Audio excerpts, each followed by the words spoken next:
Good morning, everyone. This is Nathan Lindorf with the Rational Independent. Back in my car, back from Vegas, and get a chance to have a little better sound quality, hopefully.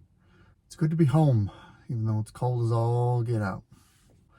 We'll block the sun, trying to avoid the camera messing things up. All right, back to business as usual today. We're going to dig into one of the top Reddit articles regarding, in the news cycle, regarding Donald Trump from Politico, saying Donald Trump has a big problem ahead. Well, Donald Trump has a lot of problems ahead, but let's see which one they want to focus on. That's an odd artistic choice. It's like it was shot through a fence or something. Seems odd. All right, let's get into it. Donald Trump has a problem no matter what happens in New Hampshire on Tuesday night. There's a whole swath of the Republican electorate and a good chunk of independents who appear firmly committed to not voting for him in November if he becomes a nominee. Well, this isn't really news, but this is on-point commentary. We've been talking about this for quite a while. As soon as the indictments rolled through and it looked like Donald Trump was going to be persecuted by the federal and state governments as his opponents tried to indict him for very creative legal theories about misbehavior he's done in the past, you saw that the electorate within the Republican base shifted immediately in Donald Trump's favor. And at the time, I published a video and I said, all right, well, what this means is Donald Trump is probably going to win the primary and he's probably going to lose the general, because Donald Trump has captured an indomitable portion of the Republican base, such that no one else has been able to crack that nut. He has a huge chunk of registered Republicans that are just ride or die for Trump. But what makes him unstoppable in the primary makes him very vulnerable in the general, because that he can no longer really tack to the center the way most politicians do to try and gain broader support in the general. And that's kind of where we're going here. One thing that I want to just point out real quick: the Democrat and Republican established parties within the population control the smallest portion of the U.S. population that they've had in decades. I haven't done the exact analysis, but it's a very long time. They are weak, meaning there are more and more, as a proportion of the population, there are more and more independents in the mix than there are committed Republicans or committed Democrats. The challenge with that is we're about to do some speculation here, but the independents within the middle of the American electorate have stymied pollsters. They defy analysis. They act in unpredictable ways. I say they, perhaps it's we. The independents in the middle, for lack of a better term, don't fit into neat categories. And so pollsters want to make this a Republican versus Democrat. But the simple truth is the people that swing the vote and decide who gets elected are the people who are not affiliated with a particular party. Which means that this article, as it quotes a lot of these stats, is pretty much just whistling in the wind.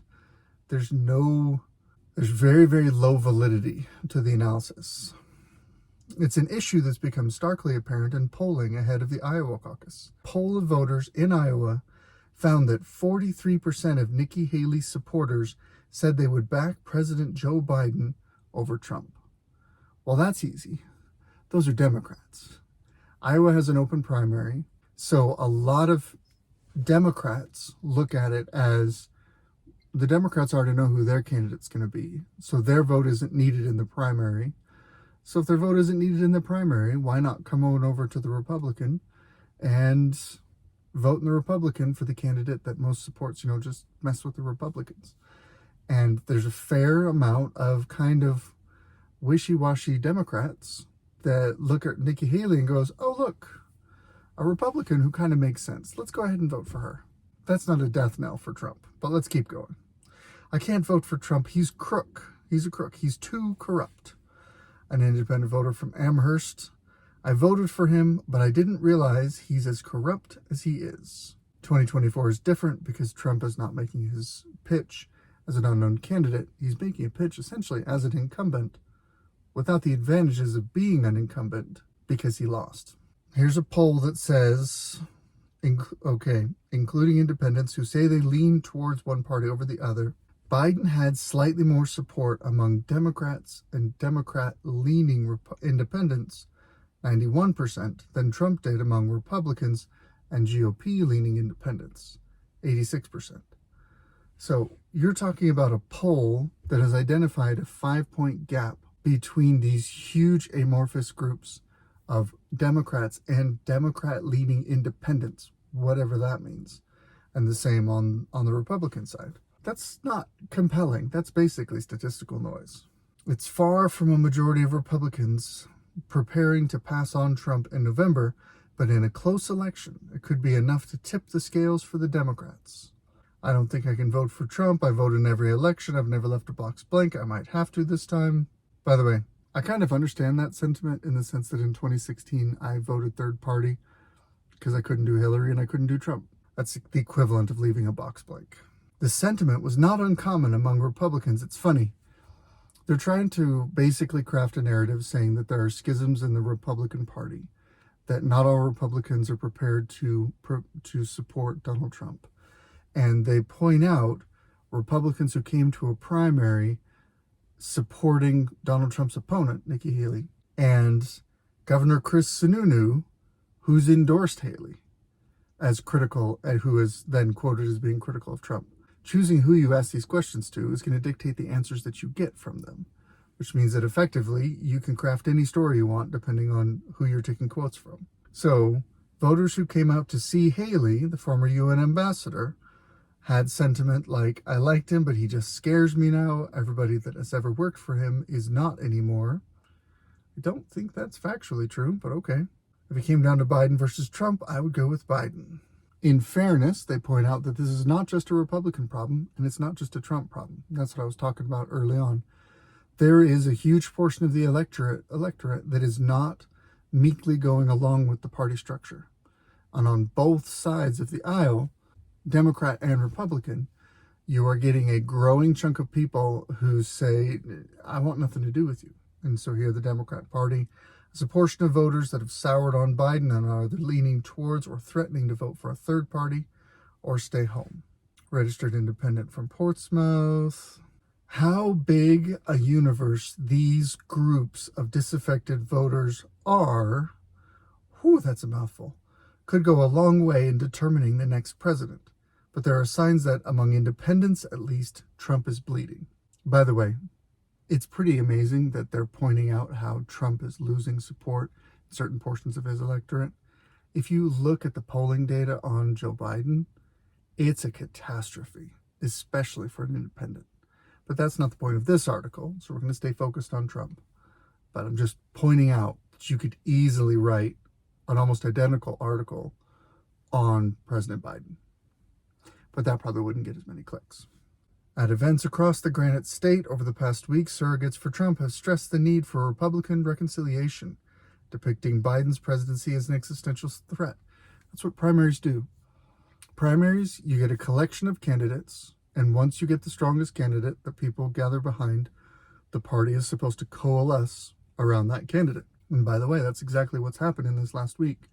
From Iowa to today, 2 of the 4 main contenders dropped out and put their support behind Donald Trump, Vivek Ramaswamy and Ron DeSantis. That's an example of Republican reconciliation, where they're saying, all right, we need to support the party. And here you go. Sununu, having endorsed Haley, says for his part, he was ready to back Trump should he end up being the party's standard bearer. While Biden is a decent person, his team is so bad. I don't know what that means. Oh, apparently. So Sununu was speaking to a voter who had cornered him while he wiped snow from his car in a parking lot outside a Haley rally.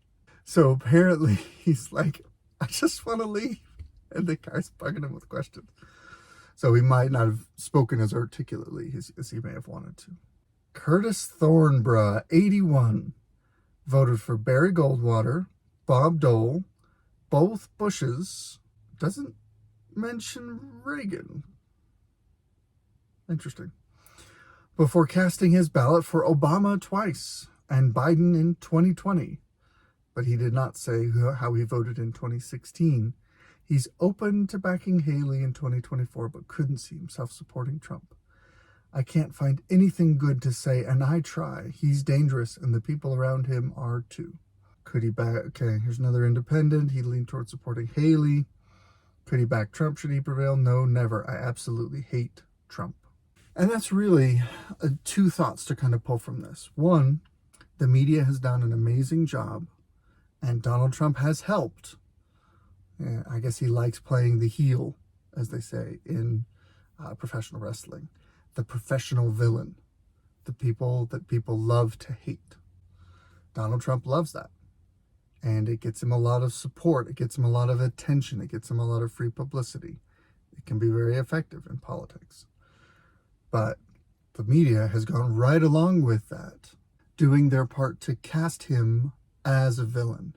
In every story, you need a bad guy. While in the media's story, Donald Trump is the bad guy. That's why they write about him, because it's compelling. And they have successfully convinced a big chunk of the population to absolutely hate Donald Trump. And another portion has decided to absolutely love him. I have two thoughts in that regard. One, Donald Trump is a charismatic person who cares about this country. I believe he's patriotic. I believe it or not, I've seen a fair amount of evidence that he is rather compassionate in his personal life. He also says a lot of stuff. That visceral love or hatred of Trump leads me to my second point. Back up here. I can't find anything good to say, and I try. He's dangerous, and the people around him are too. People are right to sense danger from the government. They're right to sense danger from Donald Trump. The reason I didn't vote for him in 2016 is I had only his private life to judge him by. And I felt like he was the sort of person that if he decided, he would want to try and flout the Constitution. I felt like he could be wrapped up in the left and become a willing surrogate and pawn for them to further the destruction of American independence. I think that's less of a danger now because he's been backed so far into a corner that basically his only option left to him is to be the one heroically fighting these other even crazier guys. Maybe we can, against his will, turn him into some sort of a hero. We'll see.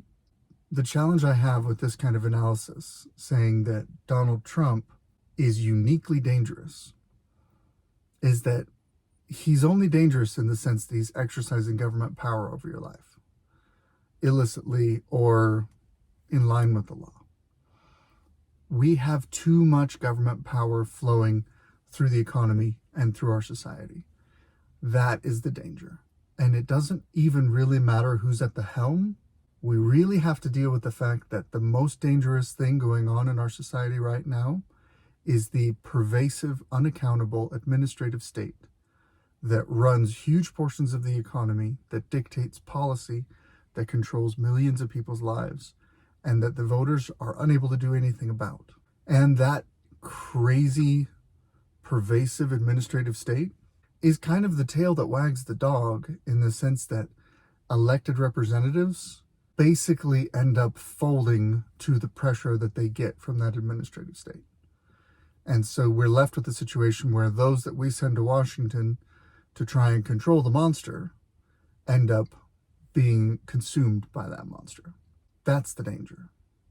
And while it's not the only danger out there, I think that's a far greater danger than what Trump potentially could be in the future.